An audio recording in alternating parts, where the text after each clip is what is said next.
Let's solve this together. It says square root of x plus 3 is equal to x plus 2. We are going to solve for the value or values of x in this question. Okay. Now, first thing we can do is to say, since there is square root of this side, we want to remove this square root. And how do we remove this square root? We square both sides.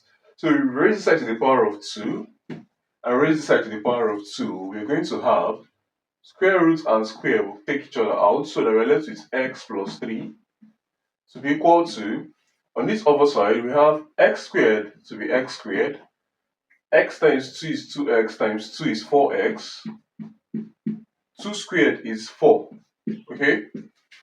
Now we have x squared. Let's push everything to this side. So we have 0 to be equal to x squared plus 4x minus x is 3x plus 4 minus 3 is 1. So that this becomes x squared plus 3x minus 1 equals, or plus 1 rather, equals 0.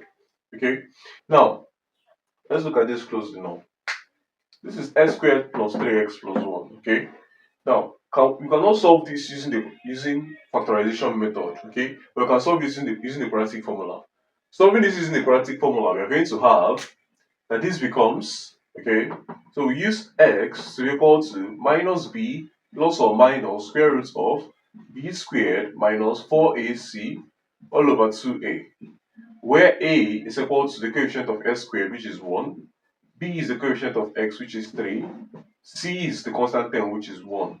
So that we have that our x will be equal to minus 3 plus or minus square root of 3 squared is 9 minus 4 times 1 times 1 is 4 all over 2 times 1, which is 2. Hence our x becomes equal to minus 3 plus or minus root of 9 minus 4 is 5, okay, divided by 2. Okay, so we can say that these are the answers for x in this question. X is equal to minus 3 plus root 5 over 2, or minus 3 minus root 5 over 2. Thanks for watching. What's going on, guys? It's Fortune here editing this video. As you can see, about 99% of you guys are not subscribed to the channel, so please subscribe, like, comment, and share my videos, as this helps to push my videos out to more viewers out there. The more you subscribe, the more viewers can see my videos, the more we grow in this community. Thanks for watching, and I'll see you guys in my next video.